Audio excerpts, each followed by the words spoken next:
Librairie à Stendhal. Les rencontres de la librairie française de Rome. Bonsoir, merci d'être venu à la librairie. On va faire une présentation un peu plurielle, certainement à l'image aussi de ce que tu fais dans ton écriture. À la fois, donc on avait annoncé à la fois la présentation du roman Dien Bien Phu de Marc-Alexandre Obambe chez Sabine Vespizer. On va certainement aussi voyager à travers tes poésies et aussi lecture, slam. Alors Marc-Alexandre, on va peut-être commencer à faire connaissance avec lui. 5 recueils de poésie, 4, La Cheminante, 3, 6. Ok, j'ai mal fait les comptes. Plus un roman. Alors, la forme du roman, qui est à la fois histoire, récit, roman, mais en même temps poésie. Dans ta forme d'écriture, il y a des formes assez atypiques de chapitres et évidemment prépondérance d'une forme d'oralité. Une musique qui est vraiment très belle dans ton écriture. Alors peut-être du coup on peut commencer directement à te questionner sur justement ce passage entre poésie, slam et littérature, enfin la poésie en est aussi. Comment tu as travaillé? Alors peut-être tu peux nous raconter ce besoin d'être passé à la forme romanesque.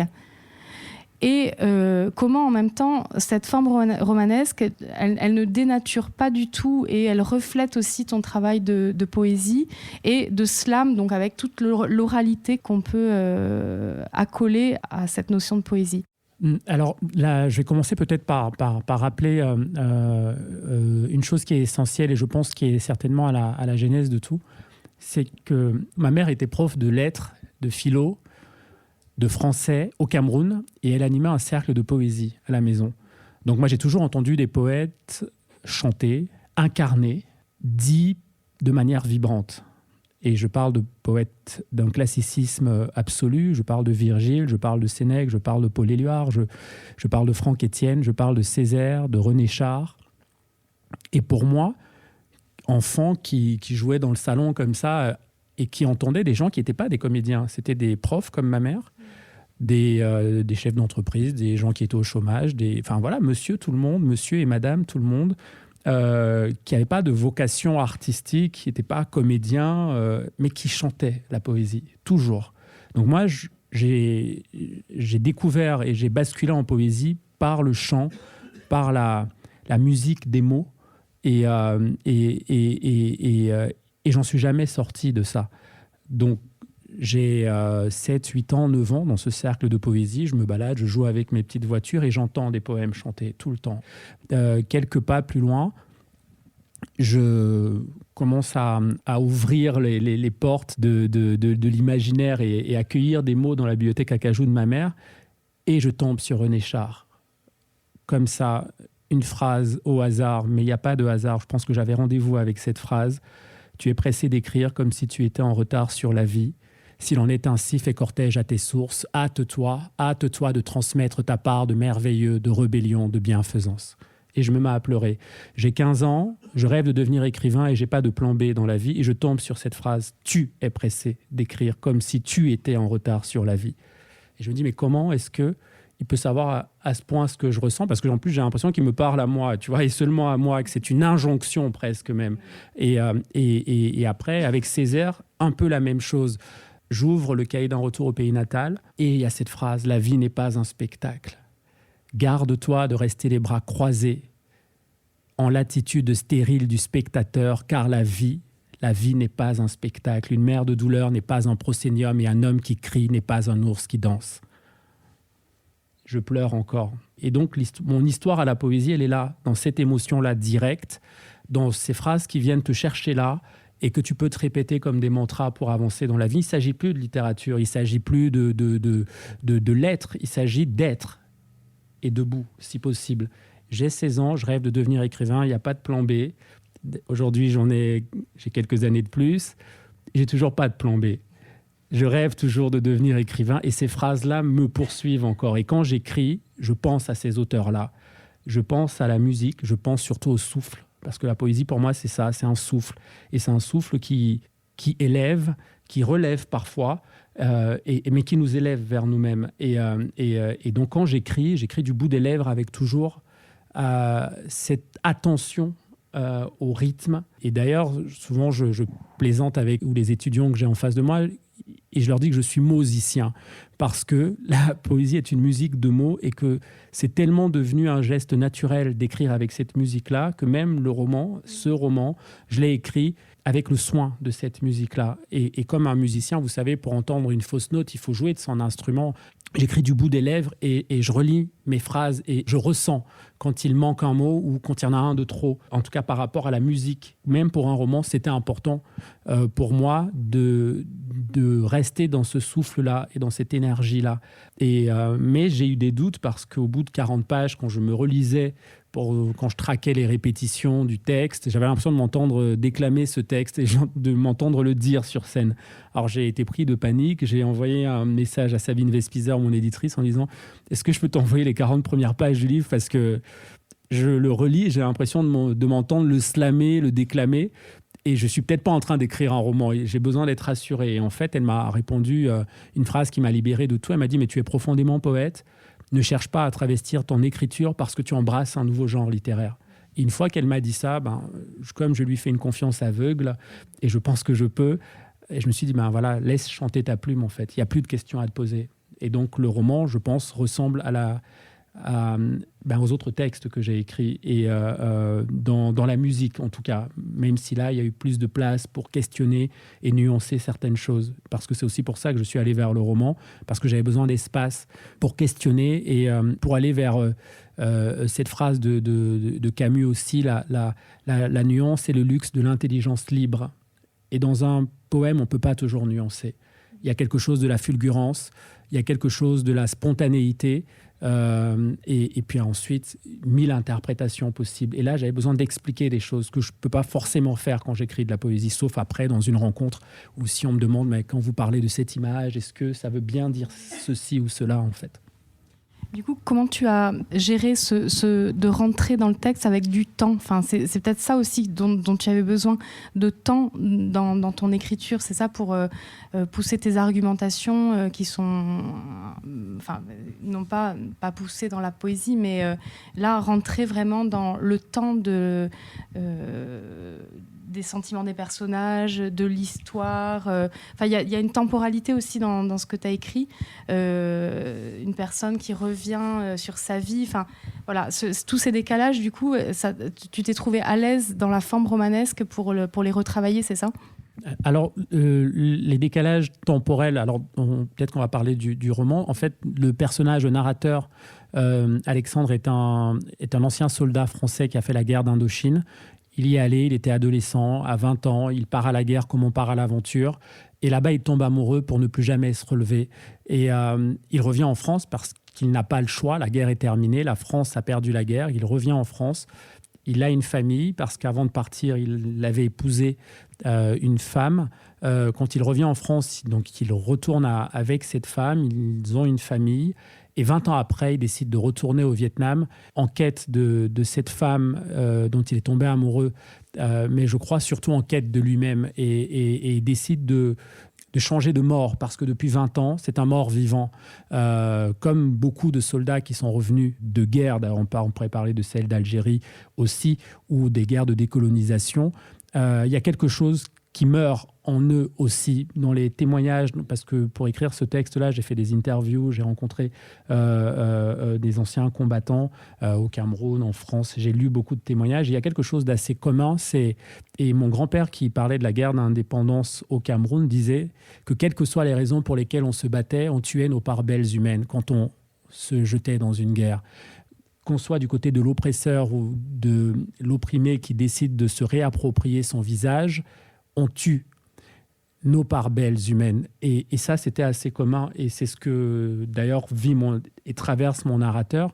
Et la temporalité, ce jeu-là d'aller-retour incessant, c'était aussi parce que je ne voulais pas écrire un texte linéaire. Et je voulais que dans mon texte, qu'il n'y ait pas de frontière non plus de temps. Est-ce que tu voudrais bien nous faire écouter et faire écouter au public un passage de ton livre ? Tu veux bien nous lire quelque chose ? Avec plaisir. Un passage du roman, alors. Oui, avec plaisir. J'ai 20 ans. Dans cette chambre de bonne, je m'endors seul, au seuil de la mort du premier amour. Je m'endors en écoutant Aragon chanter pour Elsa Triolet ses vers enchantés depuis recouverts par un linceul de lumière. Tes yeux sont si profonds qu'en me penchant pour boire, j'ai vu tous les soleils y venir se mirer, si jetés à mourir tous les désespérés. Tes yeux sont si profonds que j'y perds la mémoire. J'ai 20 ans et j'aime lire et écrire comme je vis, comme je marche sans savoir où je vais. J'ai 20 ans, mon cœur fiancé à un poème bat au rythme des premiers flirts et je baigne dans l'insouciance des jours. Quelques lunes plus loin, une nuit, sous influence, j'écrirai ceci pour justifier ma rupture avec une partie de moi-même. Même les yeux d'Elsa ont fini par perdre leur regard.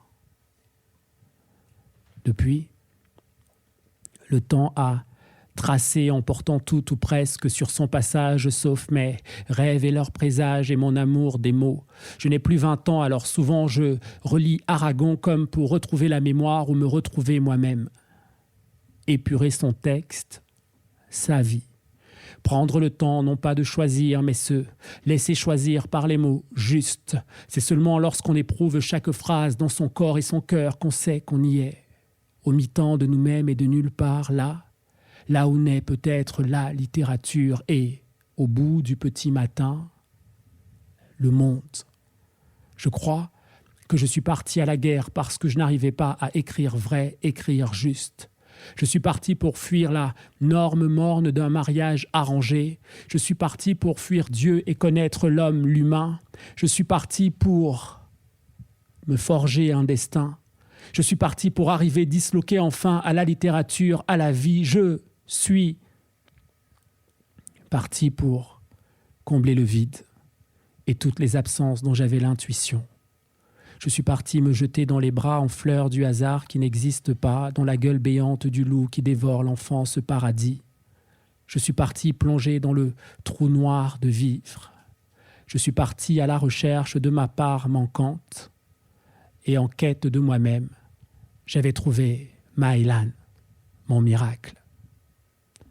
Maïlan, où es-tu dans cette ville, dans cette vie qui me tue? Hanoï a des allures de poème, partout où nous nous sommes dit « je t'aime ». Où es-tu, oh Maï, mon intranquille ami, dans cette ville, dans cette vie qui me tue. Merci pour votre écoute. Spectacle vibrant, a-t-il dit au début, mais on y est. Hein. J'aimerais te questionner aussi sur... dans ce roman, tu te places à un endroit... donc il y a quand même fond de guerre du Vietnam. Il y a très fort qui sous-tend le texte quand même une espèce de révolte aussi par rapport à ce besoin de prendre la parole sur le besoin de décolonisation, enfin le scandale de la colonisation, la révolte de la décolonisation. Et tu choisis un moment où c'est le début du déclin de l'empire colonial français. Est-ce que c'était un choix a priori de te placer justement dans un déplacement pour ne pas non plus effectivement parler de l'Afrique, pour te garder un espace de liberté, c'est-à-dire quand même parler de la décolonisation, mais en gardant cette distance qui pouvait toi aussi être la distance de l'écrivain aussi et de liberté de création, pour être moins collé à peut-être quelque chose qui te questionne, ou bien il y avait une autre raison sentimentale ou je ne sais pas. Il y avait une évidence. Il y avait d'abord 3 syllabes qui claquent. Dien, bien, fou.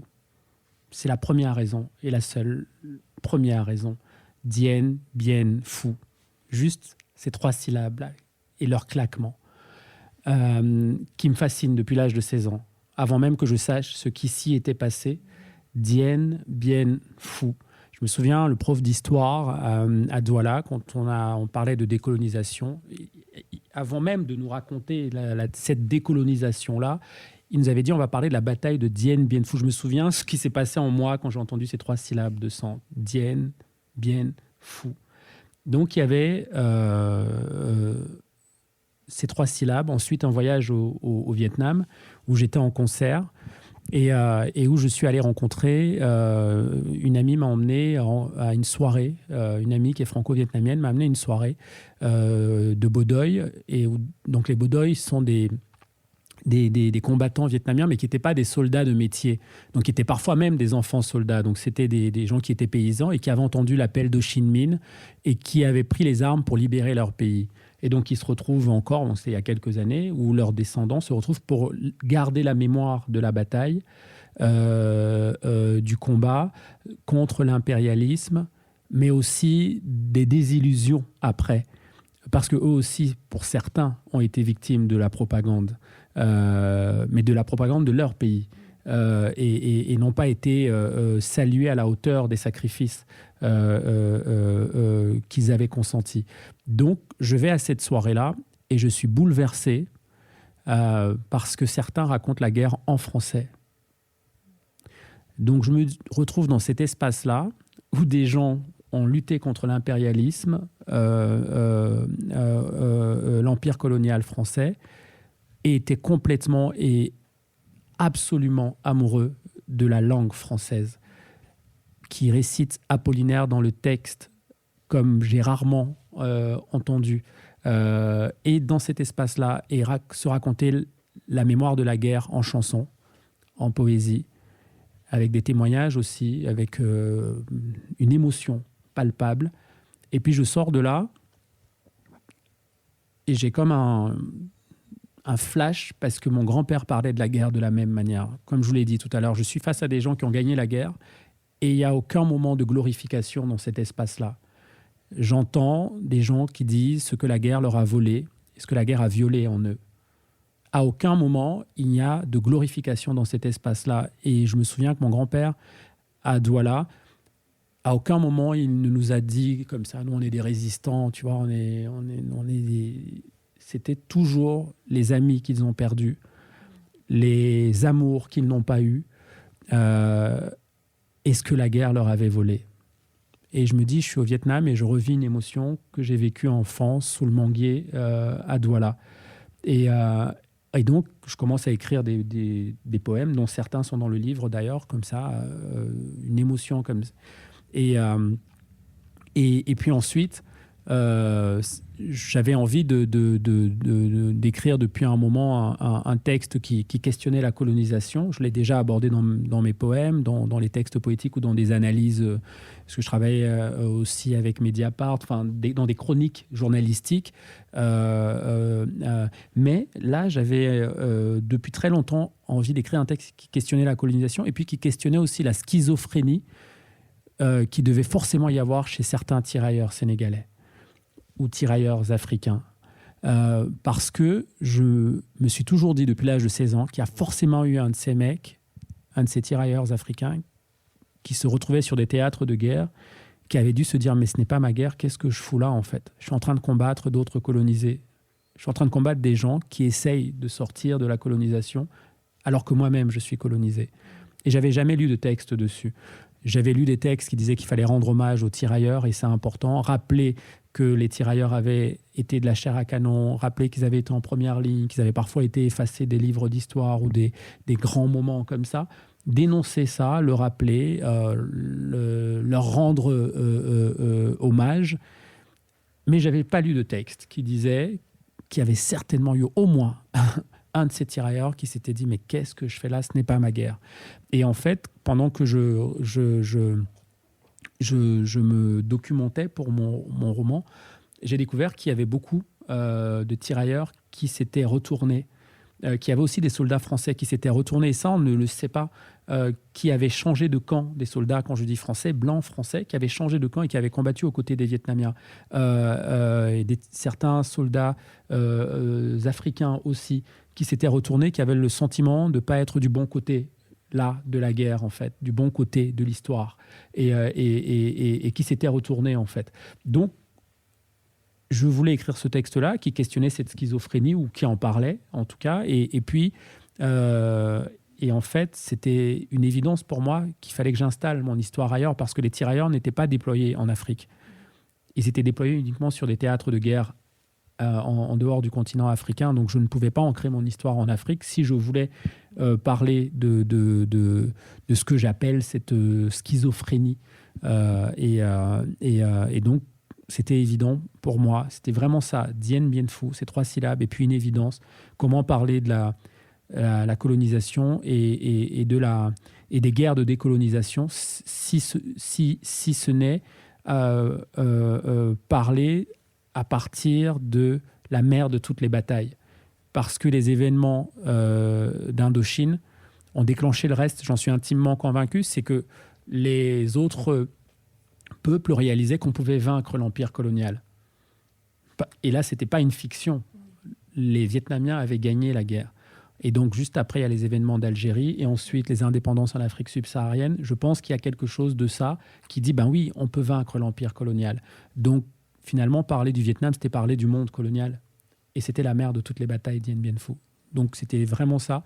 Et après, maintenant, avec un peu de recul, j'ai 1 an de recul, puisque le texte est paru en mars dernier, peut-être que je me serais autorisé moins de liberté comme romancier si j'avais écrit un texte sur l'indépendance au Cameroun ou dans un autre pays d'Afrique. Peut-être que j'aurais trop collé je serais resté trop collé à la vitre de la réalité.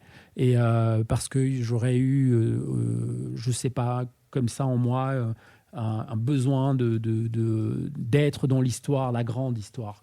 Là, j'avais pas besoin d'être dans la grande histoire. Je voulais la raconter, mais ce qui m'intéressait, c'était les petites histoires dans cette grande histoire. Celle d'Alexandre, celle de Mylan, celle de Mireille, celle de Monsieur Chose, celle de la fille du taxi. Enfin voilà, c'était ça aussi qui comptait pour moi. Donc je crois que pour toutes ces raisons, j'ai consciemment ou inconsciemment placé mon histoire dans un ailleurs. Mais c'était pas vraiment un calcul de distance, d'auteur, Je viens d'une école présocratique où rien de ce qui est humain ne nous est étranger, en fait. Si vous me le permettez, mais encore une fois, je voudrais lire un extrait d'un recueil de poèmes, peut-être pour finir comme ça. On a une expression à Douala qui... Alors souvent, c'est un dernier vers pour la route, mais nous, quand on était adolescents, on s'offrait un dernier poème pour la route. Et quand on se séparait, on s'offrait comme ça un dernier poème. C'était une manière d'accompagner le copain, la copine qui allait partir et de s'accompagner soi-même aussi. La vie s'altère si on n'y joue pas assez. Beata, tu as raison, oui, la vie s'altère si on n'y joue pas assez. Il nous faut donc réapprendre à vivre. Mais de quoi s'agit-il ? D'être vibrant et à l'écoute des éclats de silence et des battements du cœur qui éclosent en écho. Être, soi-même être de relations humains de plein vent, élégant même par mauvais temps. Être, au rendez-vous avec soi-même et les autres, celles et ceux qui osent leur cause primordiale et comme nous tentent de battre des ailes en nourrissant leur lumière de lumière, comme nous tremblent de terre, de mer, d'amour et de feu. Réapprendre à vivre. De quoi s'agit-il ? De poursuivre le voyage, continuer à aller voir ailleurs si on y est, car l'homme libre est celui qui choisit son exil et la liberté est au bout du chemin des poèmes. Réapprendre à vivre, de quoi s'agit-il ? De briser la glace et nous regarder enfin en face afin de faire face ensemble au désespoir qui est un luxe que nous ne pouvons plus nous permettre. Je rêve de sourire cerf-volant d'un arc et d'une flèche empoisonnée de bonheur sans fin. Je veux porter l'humour toujours en humeur, voir nos visages irradiés de liesse claire et profonde comme ces aurores boréales qui se lèvent en nous à la bonheur délicieuse des jours sans fin. Réapprendre à vivre, de quoi s'agit-il ? Je veux des échanges fervents, passionnés et passionnants, engagés et engageants, fraternels et solidaires. Je rêve de matins en fleurs généreuses qui frissonnent du bon sens de nos révoltes nécessaires et de la tendresse dans nos regards d'enfants d'un siècle en dérive bon sang. Je veux des couchers de soleil inénarrables et des lunes pleines à contempler jour et nuit entre amis ou amants, amarrés à l'amour et s'aimant doucement ensemble. Seulement nous sèmeront la détresse de nos solitudes juvéniles de 100 ans. Je rêve de matins rouges et de soirées d'ivresse bleue, de grains de folie, poussière d'étoiles filantes. Vous savez, tous ces petits riens qui rhabillent la vie dénudée et lui offrent des vêtements de lumière pour aller au bal des sentiments. Je veux, je rêve, je veux, je rêve, je veux, je rêve. Nos voix en chorale de gospel, en collier d'astres au firmament. Je veux pouvoir entendre et ressentir encore et toujours la larme de l'âme, le chant de l'homme, la larme du monde. Je veux, je rêve, je veux, je rêve, je veux, je rêve, je veux, je rêve, je veux, je rêve, je veux, je rêve, je veux, je veux, je veux, je rêve, je veux, je veux, je veux, je rêve, je veux, je veux, je rêve, je veux, je veux, je rêve, je veux, je veux, je rêve. Je rêve encore. Pourquoi ? Parce qu'à l'école de la poésie, on n'apprend pas, on se bat. On se bat avec nos armes miraculeuses, on se bat pour ne pas perdre le goût des autres, la faim du monde, la curiosité de l'esprit et de tout ce qui n'est pas nous. On se bat contre tout sentiment d'indifférence à l'autre qui n'est qu'un autre soi, sans toi ni droit ni autre choix, parfois que celui de fuir tout, quitter et parfois vivre hors la loi. Parfois on la vit, on se bat. Et on apprend à escalader des falaises à mots nus, tomber 7 fois et se relever 8, chevaucher sa chute pour poursuivre le voyage, car la liberté se trouve au bout du poème, en nous. Il nous faut donc réapprendre à vivre et rester vivant. Comment ? En faisant de la place dans nos vies à la beauté, qui écoute toujours aux portes de la justice. En résistant aux assassins d'aube et aux cyniques de tous bords, et cela commence peut-être par refuser de leur ressembler de tout cœur.